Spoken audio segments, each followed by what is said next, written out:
everyone. Welcome to this episode of Hollywood Matrimony Live. We are live on Facebook and YouTube, but not the others because they're silly and they have too many requirements for me to connect. And I'm disheveled.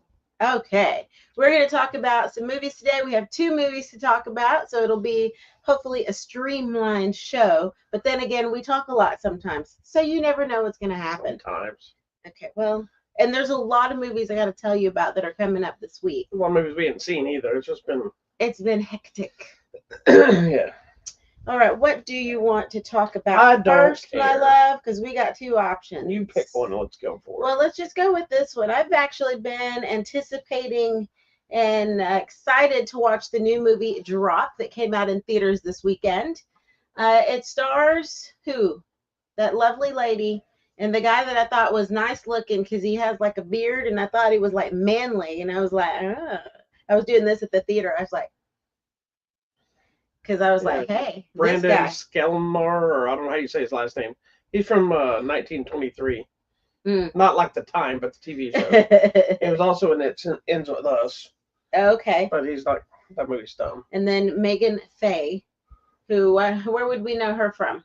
She did that movie, what is the name of that movie? Zachary Levi. Autistic, the Unbreakable the Boy. Unbreakable Boy. She was the mom in that movie. Also, if you're a fan of White Lotus, she was in that. Nobody cares about that. People do, like I know, me. that's a huge hit. So lots of good stuff happening there. All right. And it's directed by Christopher Landon, who is the same person that did Happy Death Day. He did, I think, Paranormal Activity, the marked ones. He did Freaky. At one point, he was making a new Scream movie, and then he left. They did recently announce that it looks like they're officially going to do Happy Death Day 3. I know she's excited for it. I am. I'm ready. So I like him. I'm not a big fan of the Happy Death Day movies. The second one I liked a little bit better than the first one, but Freaky's fantastic. Yeah. So I was excited for that reason. But the trailers for this was one of those that kind of had me concerned. Because when you keep doing that smaller contained space like that, does it deliver enough to keep it compelling, not get too over the top stupid as it tries to build things to where you're just like, okay, because you have some of that you always have to buy into. Yeah, you have to little bit of disbelief. But does it work? Was it going to deliver? And was it going to be a little more silly like some of his other stuff, or is it going to be a little more straightforward, right? Thriller, if you will. What you got? I really liked this movie. I did too. I enjoyed it. Okay, let's see what happens. Because I'm a fan of the movies that use technology or phones. Like in recent years, it came up more during COVID, where it's like all on the phone or all on the computer, and you don't really know who it is. But it also kind of reminds me, like harkening back to like When a Stranger Calls or the Home Alone, the babysitter movie, where like there's someone in your house. You know, where the girl's trying to run. Like you don't know who it is. Well, so it adds that level of suspense. This one, they used an interesting approach, whereas they're using drops as opposed to text messages and internet type things that can be traced. Correct. Drops could accidentally be picked up by anybody in a room. If you're in a restaurant and your thing is open, somebody could accidentally just airdrop you stuff if they wanted to. I don't think it tells you where it came from. I guess some of them do. If you don't, well, you can hide your name. You don't have, like most of us have our name on our profile, so I can airdrop you. But that's happened to me before, and it was so funny because this happened to me. What I'm saying is, if it suddenly hits your phone, does it say, because I don't remember, does it say who sent it to you? It does, but like on this one, it just said a friend, or it had Lucky Cat or something. The devil face on it, and so the devil emoji. But it's interesting because that happened to me one time when I was traveling, one of my travels international. We're like, everybody turn AirDrop on and we can share photos. So I was like, cool.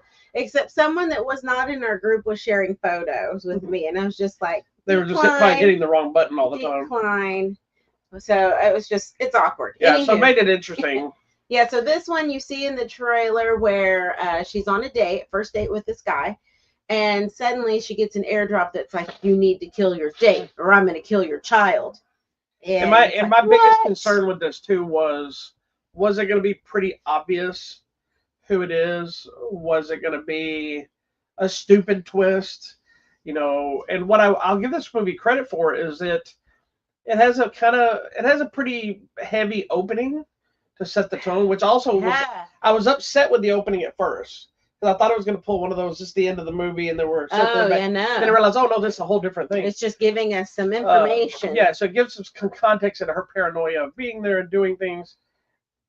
But then what they do is it treats it like a real murder mystery kind of thing, It's where they pretty fun. introduce you to all these characters, and you're kind of meeting the suspects. Everyone's a suspect. And they do a lot of time moments where it becomes very obvious that this is the person that it is, and you're like, wait a minute, but that's too obvious. And then it goes somebody else, oh, no. Well, maybe it is this person. And then it throws a lot of red herrings to make you completely forget about somebody else. Like, I thought it was that one lady, and then I was like, no, okay, this one guy seems really suspicious, too. So throughout the whole thing, you're like, normal people wouldn't act that way. But then again, it's like, yeah, they probably would. You never know anymore. Yeah. It's kind of creepy. And then throughout... And have no fear, we're not going to tell you who it is. But the cool thing that I did like, too, is that just like you're in a restaurant, people are watching them. Yeah. So at one point, the bartender's like, are you okay? If you're having problems with your date, let me know. Yeah. Because she's doing the bartender thing, so it's just really interesting. And there's so many people that get engaged with different people that it makes it more likely that person could be involved. Like, why would you, as a movie, why would I watch you talk to this person or see this actor in such a small role? That just, that's got to be them, and then it's not, and you're like, okay, then, well, yeah. Like, I like the one guy, so like even like the piano player, I'm like, oh, I like that guy in that doctor show, like he's so cool. Yeah, it's just random. Like, why is he in this movie? Or you like, oh, there's this waiter that's super annoying and awkward. Love Matt, but Matt the waiter. But once you see the entirety of the film, his part is like major important to the entire film. Like, he's not. I'm just gonna tell you, he's not him. And I'm like, what's up with Matt the waiter? He's like so weird, creepy and weird. And you're like, what is his role? He has such a major point to the film, and even when it's over, you may not realize really what that point is, because it's more about filmmaking than it is the story. So if you see the movie and you want to discuss that, then I can tell you my theory and you go there. But I obviously can't tell you that without spoiling the movie. Anyways, but I thought it was really well done, because they're in a restaurant with people, but essentially it's like being on a stage production. It's almost like they're in a reunion tower. Yes, that's what I was thinking too. Like in Dallas, we have a big ball in the sky and downtown, and if you ever seen the image of downtown Dallas, there's a big ball there. That is a restaurant. It's a restaurant and an observatory. Most people don't know that. Observation deck. You can go up and see the city, and they have the little. I don't know if it's still open, is it? I thought it closed down recently. I don't know. I went a couple of years ago, so I have no idea. But I've never been up there. Oh, but it's interesting because it really is the two of them at a table. But then you have all these other characters that become your son. It's really well done, and I can see this as like maybe even some sort of a stage play. Like it's that intense. It could work because it's in one space. Yeah, except it's that for the final intense, act. But it's really cool, man. The final act, once you get through the twist, which I kind of, once we started getting closer to the twist, I said, I think I know who this is, and I wish I had told you ahead of time, but I also didn't want to be wrong. Well, I told you at one point, and I was wrong. Because I always like to, we like to at least write it down or say something. Mine was, the person they went with was kind of a last minute change. I was like, wait a minute. And then it kind of happened. And then, but the thing that I thought was going to be the super obvious one, I wasn't wrong about, but I was wrong how they handled it. Yeah. If that makes sense. Yeah. So, and then when you get to the end, you're like, this wasn't even what I thought it was going to be about. No, that's the thing. That's the cool thing. The twist of this other person who I thought was going to still be involved. Yeah. And how it works and what the whole point of the movie is. There's a lot of things that deter you. Like the opening sequence of her emotional trauma that she's dealing with really sets up it's really important. Deflection for what comes later. It's important. So super important. But it also sets up who she is as a person throughout the movie. We start to see it and kind of unfold. Well, they're also, I will say the final act gets a little more cliched. Like once it's all revealed, you gotta let it go. It turns into the kind of the stereotypical fight back kind of thing, So that part was kind of but it's still fine. It works for what they're doing. It's a good movie, guys. I think one of my favorite parts of this entire movie is there is a moment at the very end that it kind of pokes fun at the tropes of sequels that I thought was genius. They could still have a sequel for this kind of movie. There's even a scene, stuff that they do that you can see how this could carry on. But they do a very specific scene that it's almost like, what? Mm-hmm. But it's a joke, so it's kind of funny that way. Fun. I liked it. Anyways, it's really good. Check it out. It is in theaters now. Boom, boom, boom. We got one more to talk about. This one is also a new movie that came out this weekend, and it came direct to Prime online. You can watch it now with Viola Davis, G20. One of the worst posters I've seen in a while. I like it. It's so cheese. I guess. So tell me what the movie's about. The movie is about the President of the United States, played by Viola Davis. Which I would have voted for. Well, and I thought it was an interesting parallel of her being that after that Kamala Harris whole situation. Which I know a lot of people were trying to say that this movie's kind of woke and this because it's using female characters and things. But we have so many female presidents in movies because it hasn't happened in real life yet. That makes it a fictional tale. But this movie isn't focused on her being a female president. It's really focused on a policy that she has in relation to currency, and she's going to the G20 summit. And then there's terrorists. So this movie is basically Olympus Has Fallen meets Die Hard. They do a good job of setting up who she is an ex-soldier who, due to her heroism or whatever, ended up pushing her into politics and ended up becoming president of the United States, which is feasible. So it wasn't unbelievable that she could be president, and that she could understand how to use weaponry and stuff. Yeah. Where it becomes unbelievable is the fact that in our real world, if our president was trying to do this, then there's no way in heck. We don't have a president that could fight at anything. He would just fall over like a potato and roll around. Or his bone spurs. A baked potato. His bone spurs wouldn't allow him to run. But oh, man. Yeah, they do a few little things setting up to showcase, okay, she can fight or she can do this. And that's some of the stuff. This movie is pretty generic. Yeah. I thought it was a decent enough action flick. But I think it does a lot to set up foreshadowing moments. There's like the whole first act is set up foreshadow moments, so we know we're going to come back. Yeah. But so many, every movie has them, but these were so obvious. Like this girl does this, okay, now she's doing judo this, okay, we know she's going to fight. And then, it was kind of a by the numbers action flick, really. Yeah. But I liked it. I'm just going to tell you, I liked it. So there's so many things. I think at first glance, when you see the poster or the thing, you're like, oh, this is kind of cheesy. Yeah, it looks dumb. But then again, I'm remembering Woman King and that she can be tough. And I feel like she's one of those people that goes all in. Well, I think the cast is what kind of makes this movie more than what it actually would have been. Olympus Has Fallen for streaming service. Yeah. Because yes, Woman King showed that Viola Davis, we already knew she's a great actress and done drama and everything else, but Woman King showed her kind of ability to handle action. And she did fine in this movie. Yeah, I think she did great. But you also have Anthony Anderson and you have Anthony Starr from The Boys, your bad guy, and so you've got a good cast that's believable. That I feel like they all went all in.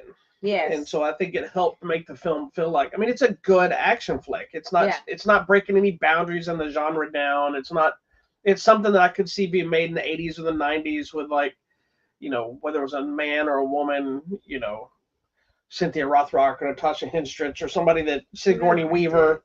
This could have been a good action vehicle for Sigourney Weaver in the 90s, Yeah, exactly. It's a fun, decent action flick, but it's not an overly memorable action flick. No, it's fun. It's a good movie. I think, like you said, it's following the pattern of all the others, where we've seen this movie a billion times. The president or the Secret Service person has to fight back and save everyone and save the day, and there's terrorists and give me all your money. And so it is your typical kind of president, terrorist, Olympic fallen, whatever kind of thing. What I think they did that was smart everything's falling. Because the first argument everybody has, and it's usually people that either don't know anything about fighting or men that just think women can't fight against men, is there is some truth to that on some level. When you get a body weight different size, there is an advantage, and there's certain things. So what I did like about this film is, as good as the fights are, she takes a beating through the whole movie. Yeah. But she either uses her surroundings or somebody helps her in a lot of the fights in some way. So it's not just her running around beating everybody up unstoppable. Oh no, because I think that would be more unbelievable. Yeah, that's where you start losing people sometimes. But you lose that with guys too. If you have one guy that every person he fights he beats, like that was always a problem with like early Steven Seagal movies. As much as I love the guy, I want to say he had a clause that he would never lose a fight. So it was a long series of films before he ever got beat up. And whereas like Chuck Norris was the same way, but Chuck Norris would get hit in the face or get knocked down, and Jackie Chan gets smacked around all the time, but they always found a way to rise up. So her fighting, even though it's not like super choreography Jackie Chan level, it felt like somebody like that getting smacked around. It felt believable to me. Yeah. And we established she was in the military. We established she does judo. I mean, she knows how to deal with weapons. So we learn all these things throughout the movie. So it becomes more believable. And yeah, there's that one fight with that gigantic dude. And I'm like, dude, that guy's big. We were laughing in the other movie Drop, because in that movie there's a scene where there's a guy throwing the other lady's sister around. And he's like picking her up straight up in the air. And she's like, he just picked her up. I was like, well, you're safe. They pick you up and be like, pull your back. Wow. You're like, oh, wow. Tell me I'm wrong, though. Ain't nobody picking you up by your shirt and your belt loop and throwing you in the air. I think I'm bottom heavy. That's what I'm saying. Ain't nobody picking you up. They might throw you. They might grab you by the head and throw you into something. Ain't nobody picking you up and throwing you nowhere. I'm saying. And if they do, they're going to pick you up and be like, oh. My back. Anyways, no, but I thought it was cool. I thought it was nice. Yeah, it was a fine action movie. It's the kind of movie that's perfect for streaming. Yes. I don't think I would watch this again though too. Yeah. I'll probably watch it again. Now this one does have an ending that kind of sets up where you could do something else, because there's a character in the movie that they show, and I think they kind of showed it on purpose for a potential. And I'd be lying if I said I wouldn't watch another one of these with her killing people. Like, I enjoyed her killing people, and it's the kind of movie though that it takes very little to just change the entire cast. Yeah. Like, you could have made a male president, and the female wife could be doing the same thing. The kids could do the same thing. It'd be the same movie. Yeah. So it's kind of a interchangeable thing, which is, again, it's a generic enough that it works. So this is what they did. Yeah. They could keep making G20 movies and make a different president every time. And there's always terrorists. And and if it's not the president fighting back, it's the president's spouse the next time. There you go. Who knows? You never know. But if it's one of those, if you like just straight up action movies, or if you like Viola Davis, then I do. Just one to check out. There you go. Watch it.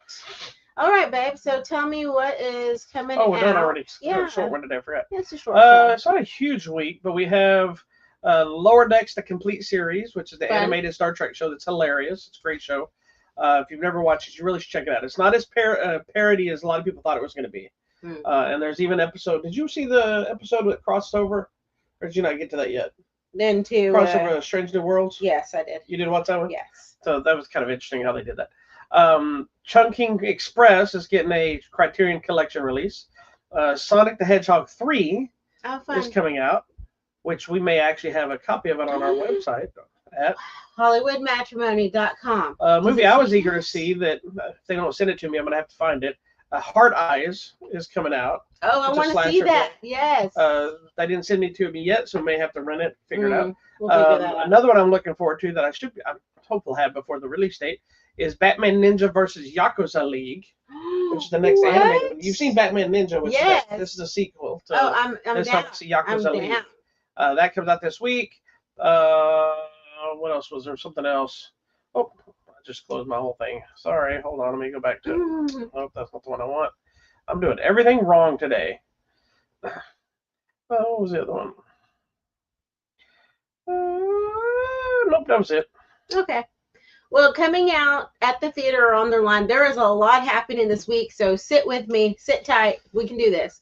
So coming out on Tuesday to video, demand, and digital, the movie The Woman in the Yard, which I'm excited about because I wanted to see it. We missed it in the theater, so now it's going to be. The theater. I know, but now it's also there's an option to buy it or rent it at home. Well, so what you understand, these are the premium digitals. Yeah, so you have to buy it. So these are like $20. Normally $19.99. I don't think you can buy it yet. You're renting it. You're renting. Yeah. So same thing with the movie A Working Man, which is still in theaters. It's Jason Statham. fighting things. It's the same thing. Jason Statham has a job. There you go. That's what every movie is with Jason Statham. I'm interested about this series. There's a new, it's a limited series coming to Netflix called The Glass Dome. It's a Swedish production, so there is, you have to watch subtitles, but you'll get over it.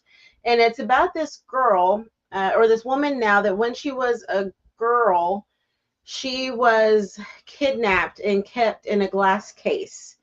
Now she returns to her village and another child has gone missing, and it has all of the trademarks of what happened to her as a child. So that's interesting. The person in glass case reminds me of the lady in the fair that you go in there and supposed to come in and see the decapitated woman. Wow. And you go in there and there's like a whole thing on the wall of like this car accident. And there's pictures from the car accident. Suppose this lady's head got decapitated. But she's still alive. And she's still alive. So you look down and her body's moving, but it's got no head. Anyway, I was like, this is awesome. My mom's like, stop looking at that. It's coming to Paramount Plus, there's a new documentary called The Carters. Is this about Nick? This is about Nick and Aaron Carter, and it's told from the point of view of their sister. So that's going to be interesting. Aaron's dead. Also coming to video demand and digital movie called Call of the Void. This lady retreats to a mountain cabin. So I'm just going to tell you right now. I've told you many times, don't go on a... Don't retreat anywhere. Don't retreat to a cabin in the woods, to a lake house, because you know something bad's going to happen. Retreat to your house. So this lady's in a mountain cabin, and suddenly next door, this loud band moves in, like this college band making all this noise, and then she starts hearing this humming in her ears. Well, she starts to investigate the hum, and the hum is probably a gateway to hell. Just going to give you that. All right. Coming also to video demand and digital, Striking Rescue. It's a Tony Jaa movie where he has to get revenge on the people that murdered his wife and daughter. Great movie. Dreaming of You, also video demand and digital. It's a little romance, falling in love for the girl. The movie Wingman. This is interesting. It's a documentary about this man who is going to paraglide across the state of Colorado, and it follows his journey. So he filmed every minute of it. And also a video demand and digital movie called Ephesus. It's this... I think it's just Ephesus. Ephesus? Yeah, the Exorcist. Why did I put Ephesus? Sorry, because you were thinking emphasis. I guess so. It's a small town, New England, Sunday League, trying to do something. Okay. That's a horrible Coming out on Thursday, there's a new series coming to Netflix called Ransom Canyon. Seems rugged. Oh, is that serious? Oh. Yeah, this guy, Josh Trammell. Who just recently announced some disease or something. Oh, no, that's too bad. So they're in Texas Hill Country, and it's a ranching family, and they're dynasty and all that stuff. So Dynasty, I remember Dynasty. Yes. Okay, coming out on Friday at theaters, the movie Sinners. This is the one where Michael B. Jordan plays twins, and then some evil folks come town and be like, y'all just need to come on out here. And I'm like, no, don't go outside. So we're going to see what happens. It's kind of feeling like Les Vampires, but we don't know. They won't really tell us what's there, and I don't want to know more than that. Maybe he's the one that he was just talking about living nothing. Maybe he wasn't sick. I don't. Also coming out in theaters, a movie called Sneaks. It's about... Is it animated? Yeah, it's an animated movie about a sneaker designer. Interesting. Also coming out to theaters, The Wedding Banquet. This is Lily Gladstone's next movie. They're sending us that, which I'm looking forward to because I saw part of the trailer. And there's apparently a whole thing of like, it's an Asian film. So I saw the poster at the theater. I don't know if you saw it yesterday. I might have seen it. At first I thought it was like finally the sequel to the Asian whatever movie it was. What was that, Asian Wedding or the Asian? I don't remember. Which it was, you know what I'm talking about. Yeah, I think so. The one that was like that massive hit. It doesn't matter. Anyway, it looked kind of like that. And then I looked at, anyway, the trailer, there's apparently a bunch of gays. So somebody's showing up and they're like, we have to de-gay the house. And they're running around. They're like, why is everything in this house so gay? I don't know, because she's cracking me up. Her boyfriend doesn't want to get married, but she needs a green card, so she's gonna get with her friend, who's a woman, Angela. So Min and Angela are gonna get together. So there's a whole thing the guy that's in Wicked, the Asian guy. Yes, the guy, he's in it. Oh, so cute. And then Kelly Marie Tran is a chick from Star Wars. Oh, fun. Okay, so it's Asian-y. Love it. I love when those things happen. Okay, then there's a new documentary coming to Netflix, the Oklahoma City bombing. So I'm just going to warn you right now, if that that might be a sensitive subject, don't watch it, and then that way you don't complain about the later. Timothy McVeigh thing? Yes. And remember, we went to the Oklahoma City Memorial thing after, so interesting. Coming to Max, in case you missed it in theaters, the movie Companion. We talked about that last week. And coming to Netflix, a movie inspired by the true hostage situation that happened at the Apple Store in Amsterdam in 2022. The movie I, Hostage. Interesting. In case you missed this one, also coming to video demand and digital, the movie Wolfman, which we were giving away copies. I think everybody got their copy, so you missed out. And also coming out on the line, a movie called Grassland. It's about a Latina mother with a cannabis business who's doing it just to survive, but then crazy things start to happen. Coming to Shudder. We like Shudder, The Ugly Stepsister. Yeah. Because it's somebody called Elvira. I don't even know what the movie's about, but just because been sending me stuff there's Elvira, I'm going to watch it. In case you missed this one, also coming on the line, The Order. Did you ever watch that? I did not. That's the one I told you had Jude Law and Nicholas Hoult, and yeah, Nicholas Hoult plays. It's based on a true story, but Nicholas Hoult plays the head of a Klan group or whatever. It's a really good movie. Also coming out on the line, which I do want to watch, It Feeds. It Feeds. Ashley Greene's in that, who you would know from Twilight. But anyways, this girl busts in and says something's been feeding on her. Shawn Ashmore's in it too. Oh, Shawn Ashmore's in this. Something's been feeding on her, so they need to figure out what it is. I don't remember which one is evil. If Shawn Ashmore's or his twin brothers in X-Men. I don't know which one's which. One of them's on my rookie show. Yeah, I don't know. One of them was an X-Men. Sorry. Anyways, that's kind of what's happening. There's a lot happening out there, so get out there and watch the movies. All right, tell me about our giveaways. We have a couple of new ones added, but we have some leftovers. They sent me a lot of copies of stuff this recently, but and then they refilled some stuff. But we were supposed to do a big thing at AllCon, and so we didn't give away as much because we didn't do the same type of thing that we normally do. So we readjusted it. So I have some extra stuff left over. We got copies of Companion that she was just talking about coming to Max. We still got maybe 2 copies left of The Lord of the Rings, The War of the Rohirrim. And then we still got copies of the Amadeus 4K release, a DVD copy of Sonic 3. I know, I'm sorry, it's not Blu-ray. And then still a couple copies of Red One and Constantine on 4K. Nice. That sounds awesome. Thank you so much for joining us this week. We will see you next time.